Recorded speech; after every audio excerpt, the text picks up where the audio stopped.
Europe 1, 11h, 13h, Pascal Praud et vous. Pascal Praud et vous, la suite sur Europe 1 et vous au 01 80 20 39 21. Faut-il craindre un face-à-face entre les agriculteurs et les forces de l'ordre ? Il y a pour certains l'objectif d'un siège de Paris, le ministre de l'Intérieur mobilisé. C'est vrai que les blindés, par exemple, ça a beaucoup frappé les uns et les autres. Donc si ça vous frappe que des blindés soient mis en place, notamment à Rungis, pour empêcher les agriculteurs de encercler, en tout cas de faire le siège de Rungis, vous pouvez nous appeler. Nous sommes avec Pierre Botte, qui est porte-parole des jeunes agriculteurs de France. Bonjour, agriculteur Île-de-France. Bonjour, monsieur Botte. Alors, j'ai pas de titre particulier, mais bon, voilà, je porte-parole, ça me va bien. Bon, on va essayer de comprendre, puisque manifestement, Gabriel Attal avait parlé avec ce qu'on appelle les corps intermédiaires, les organisations syndicales, et notamment la FNSEA. Bon, on pouvait imaginer qu'il y ait une forme d'accord. Et manifestement, si je comprends bien, c'est la base qui n'est pas d'accord avec ses propres syndicats ou avec des syndicats, on avait retrouvé ça dans les Gilets jaunes, et que la base, elle est plus radicale, peut-être, et elle demande plus que ce que demanderaient les organisations syndicales ? Alors, je découpe un peu les choses parce qu'en fait, dans ce que vous dites, il y a deux sujets. Les annonces de Gabriel Attal de vendredi, en fait, on était en action. J'étais sur le péage de Saint-Arnoux sur la 10 vendredi dernier. Au moment des annonces de Gabriel Attal, elles ont été reçues plus que fraîchement par les agriculteurs, y compris par évidemment les grands dirigeants et les grandes centrales syndicales, puisque dès le soir même, le mot d'ordre était donné de continuer. Donc, c'est pas dépassé par la base. Après, la réalité qu'il y a, c'est qu'en fait, et le gouvernement, j'ai pas l'impression qu'il en prenne la mesure, c'est qu'on est dans une véritable fronde du monde agricole. On n'est plus dans une action syndicale ou un mouvement habituel, mais dans quelque chose de beaucoup plus profond et que justement les organisations agricoles essaient de cadrer, d'organiser et de structurer pour pas que ça parte dans tous les sens et que ça devienne n'importe quoi. Mais effectivement, on est sur le cheval. Mais c'est compliqué. C'est compliqué parce qu'en fait, au lieu d'apaiser les choses... C'est compliqué parce qu'il faudrait tout changer, en fait. Non, mais le gouvernement, au lieu d'apaiser les choses, et les annonces de Gabriel Attal vendredi dernier, au lieu d'apaiser les choses, ont que attisé les revendications de chacun.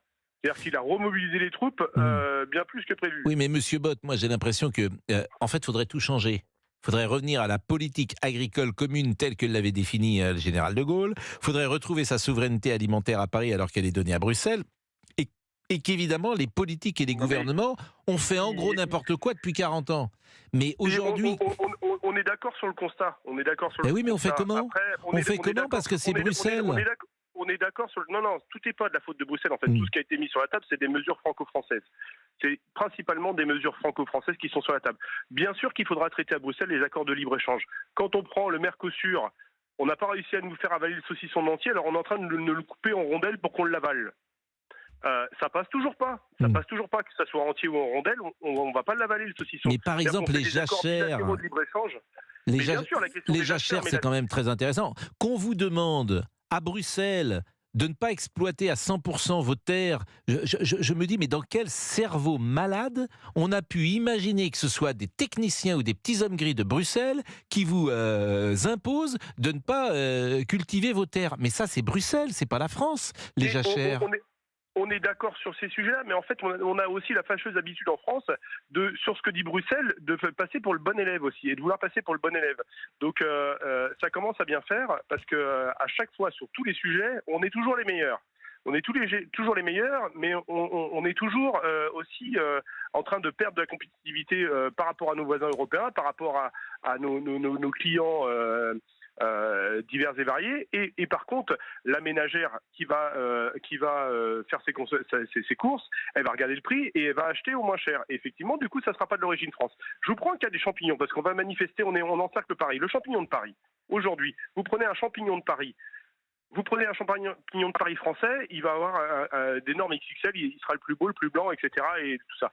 En Espagne, ils ont 5 produits phytosanitaires de plus pour travailler.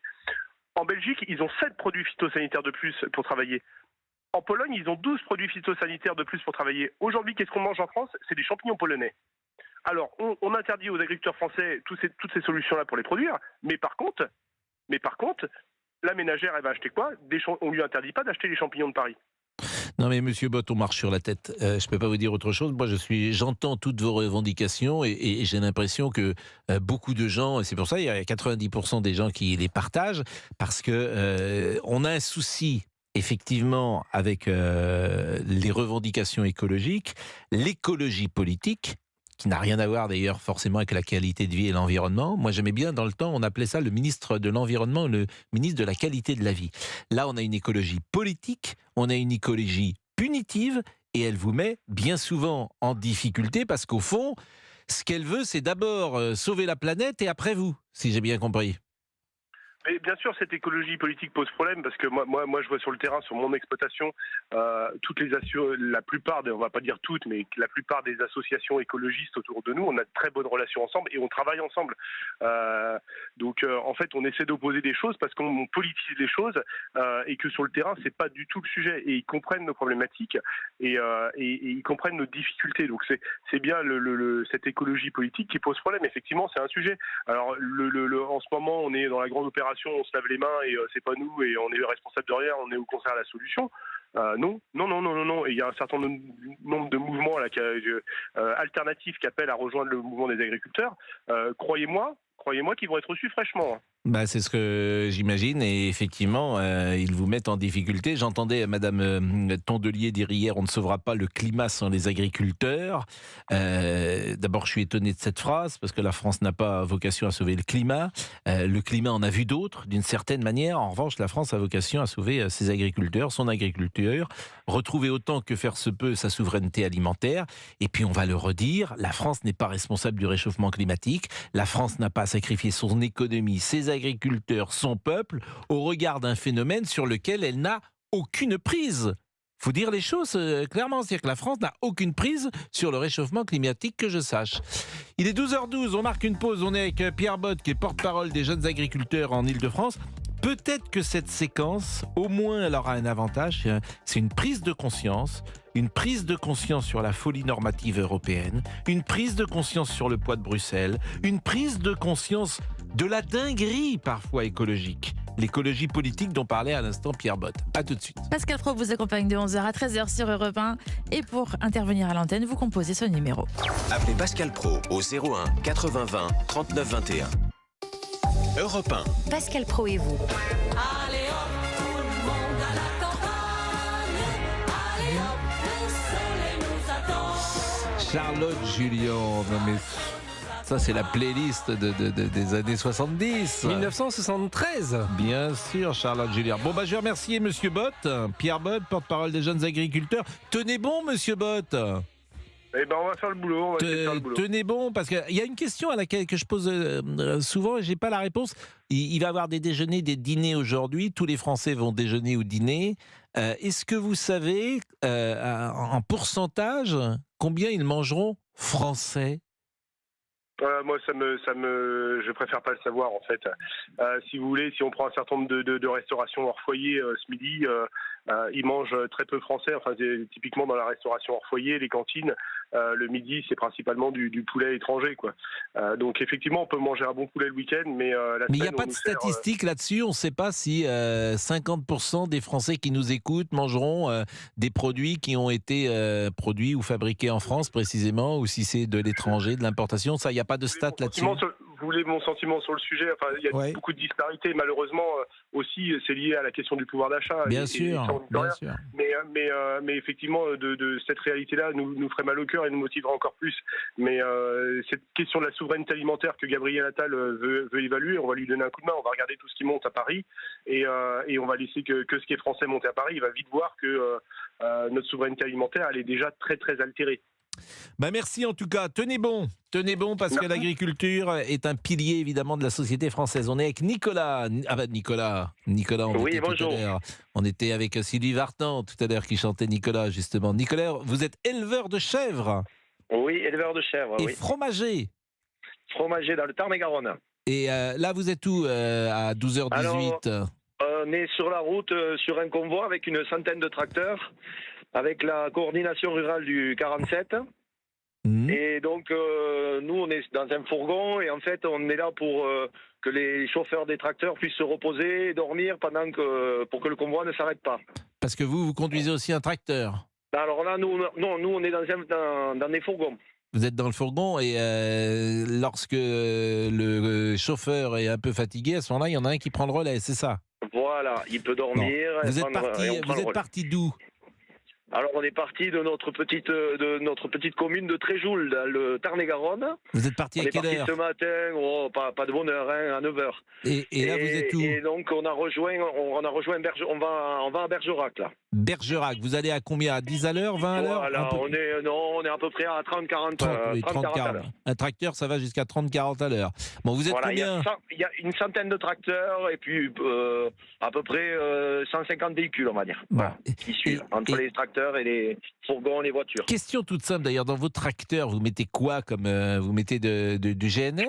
Oui, du GNR, oui. Et vous allez en trouver sur la route du GNR ou vous avez pris Ne vous inquiétez pas, on a tout prévu. Oui, parce qu'il faut trouver du GNR, de quoi c'est pas dans... dormir, de quoi le gasoil, de quoi manger. Bon, là vous êtes parti, vous êtes parti tout seul, vous avez laissé la famille à la maison? Et oui, c'est ma femme qui va s'occuper des chèvres, et du fromage, de tout. Vous avez combien de chèvres? 150. Et alors, ce métier, là, vous êtes né dedans, si j'ose dire, ou c'est un métier que vous avez... Oui, mes parents étaient déjà agriculteurs et moi, Alors, ils faisaient des veaux en batterie. Et moi, je me suis installé dans les chèvres et... Voilà, ça fait 20 ans que je suis dans l'élevage. Qu'est-ce que vous allez demander à Gabriel Attal? Qu'est-ce que vous aimeriez concrètement pour que votre situation change? Mais écoutez, moi je vais vous dire un truc. La semaine dernière, les députés, ils se sont augmentés de 5% de leur salaire. Ça fait 530 et quelques euros de salaire en plus. Moi, c'est ce que je me paye par mois. Donc vous comprenez que quand même, il y a un problème. Vous payez 350 euros par mois? 500 euros, voilà, c'est ce qu'ils ont eu d'augmentation les députés. Ou alors c'est pas le salaire, mais peu importe. C'est pas leur salaire, mais peu importe, c'est les droits. Non, mais c'est leur augmentation qu'ils ont votée la semaine dernière. Oui. Rien que l'augmentation, ça représente ce que je gagne moi. Et vous savez, dans les agriculteurs, aujourd'hui, il y a des gens qui se suicident, il y a le malaise est là, vous le comprenez tous. Mais dans nos députés, dans tout ça, il n'y a pas de burn-out. Tout va bien. Non, mais, donc Nicolas, à un moment, il faut que les gens prennent conscience. Et surtout, on prend conscience. Là-dessus, on prend conscience. Maintenant, on cherche les solutions. Quelle est la mesure concrète que vous demandez pour que ça change? Alors, d'une part, pour avoir des salaires, il va falloir des prix. Parce qu'aujourd'hui, on touche des aides européennes. Alors, si vous parlez avec des anciens agriculteurs au tout début de la PAC, ils touchaient des aides assez conséquentes. Mais plus ça va, plus ça diminue. Alors, nous, je veux dire, on ne prône même pas des aides. Nous, on veut des prix. On veut travailler et gagner notre vie avec ce qu'on vend. On veut des prix. Donc, si aujourd'hui, moi, le problème, c'est que mon fromage, je le vends en plus dans les grandes surfaces. Je le vends dans les petites et moyennes grandes surfaces. Un fromage qui part de chez moi, qui est vendu 1 euro, il va finir 4 euros. Parce que entre le grossiste, le transporteur, la marge du supermarché, tout le monde a gagné sauf moi. Voilà. Oui, parce que moi, pour le produire, j'ai dépensé 80 centimes. Moi, j'ai gagné 20 centimes et les autres ont gagné. Tout le monde a gagné. Vous savez, mon entreprise, on va faire 100 000 euros de chiffre d'affaires. À la fin, il me reste rien. Donc, j'ai distribué 100 000 euros à tout le monde. Et puis, tout le monde a vécu sur mon dos, quoi, en fait. Et moi, c'est une toute petite structure. On est une toute petite exploitation. C'est-à-dire que vous étiez à vous et votre femme? Voilà. Vous bossez tous les deux sur l'exploitation? On bosse et vous voyez, on vit comme des divorcés. C'est-à-dire que quand on part, si on veut partir ne serait-ce que pas en vacances, une journée, un week-end, il y en a un qui est obligé de rester. C'est-à-dire qu'il n'y a aucune... Vous avez combien de chèvres? 150. 150, vous m'avez dit. C'est ça qui était évidemment, et ces chèvres, vous ne pouvez pas les laisser toutes seules. C'est des animaux, il faut que ça Non, mange, mais bien sûr. Vous avez des enfants, Nicolas? Oui, 2 filles. Et 2 filles. Elles ont quel âge, vos filles? Elles ont 10 ans et 5 ans. Bon, et quand elles vous voient travailler comme ça, elles imaginent travailler avec vous, ou déjà elles pensent que vous serez la dernière génération? Et en même temps, elles ont vécu, pour elles ont toujours vu les parents travailler, donc pour elles ne savent pas ce que c'est que des parents qui sont en vacances, à RTT, en week-end, en machin. Pour elles, c'est normal, on doit travailler, C'est tellement deux France différentes. C'est-à-dire que vous travaillez... vous avez pris des vacances cet été, Nicolas? Alors, justement, comme je vous ai dit, on divorçait avec ma femme. Je suis parti 3 jours et elle a fait 3 jours après. C'est terrible. En fait, c'est une autre. En fait, alors j'imagine peut-être vos filles sont-elles allées avec les grands-parents ou dans un centre aéré. Elles ont trouvé peut-être où il y a eu quelques loisirs, loisirs pour elles. Elles partent avec les grands-parents aussi, mais après bon les centres aérés non, ça coûte trop cher. Hein, moi je peux pas payer. Hein. Faut se mettre ça aussi. Hein. Nous, vous savez, on vit avec ce qu'on peut. Voilà. Et le problème, c'est que moi je vais vous dire, ça fait 20 ans que je fais des chèvres. Hein. On a vécu des belles années. Hein. Il y a des choses, mais plus ça va et plus ça s'enfonce. Alors, le problème, c'est que on est en gané. On dit comme ça, c'est en gané. On est coincé entre les emprunts qu'il faut payer, entre à un moment, vous êtes pris dans la chose et vous pouvez plus vous en échapper, quoi. Même si vous gagnez pas votre vie, voilà, vous êtes pris dans la chose, quoi. Et le matin, vous commencez à quelle heure, Nicolas ? Alors ça dépend parce que en fait, moi, je livre au marché-gare de Toulouse. Donc je pars à 3h le matin pour aller livrer 2 fois par semaine, le mercredi et le vendredi, je fais le marché des producteurs. Mmh. Et bon, après, oui, il y a des belles journées, il y a des moments où il y a des points de travail, il y en a où c'est plus calme, voilà, Mais bon, le travail en lui-même, vous savez, c'est pas un problème. Nous, mais je sais, mais je sais que ce n'est pas un problème de se lever tôt, de travailler, c'est pas un problème. Le souci maintenant, c'est il faut qu'on gagne quelque chose, et il faut que il y ait une solution qui soit prise. Alors, parce que me dites pas là, quand on a eu les petites mesurettes de la semaine dernière. Quand vous voyez Catal, en fait, il vous dit oui, dès demain, nous allons mettre des amendes aux personnes qui n'ont pas suivi la loi Egalin. Mais ça veut dire qu'ils le savaient déjà. Mmh. Ils le savaient tous, tout le monde est au courant. Ne me dites pas que le problème il vient de il y a une semaine. Tout le monde est au courant. Et ne me dites pas que les politiques ne le savent pas. Ne dites pas que les députés ne le savent pas. Nicolas, merci. Alors là, on est en train de traverser un village. Il y a peut-être 200 personnes. Tout le monde est sorti, nous applaudit. Mais moi, je vous applaudis. Tiens, voilà. Vous voyez, vous applaudis aussi, Nicolas. Ils disent tous, Brigitte, prépare la soupe, on arrive. Hein. Mais Nicolas, écoutez, vous savez, le public découvre vos vies. Il découvre, non, il le sait, mais il entend depuis 8 jours vos vies, vos témoignages, vos sincérités, votre authenticité, vos engagements. Et cette France-là, je pense que beaucoup de Français l'aiment beaucoup, pour tout vous dire.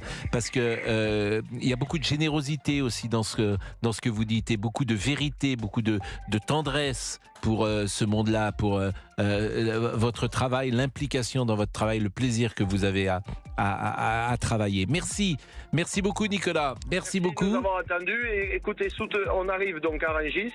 Par contre, vous n'êtes pas arrivé quand même, en fait. On n'est pas arrivé, mais enfin bon, on est déterminés. Donc je peux vous dire, préparez.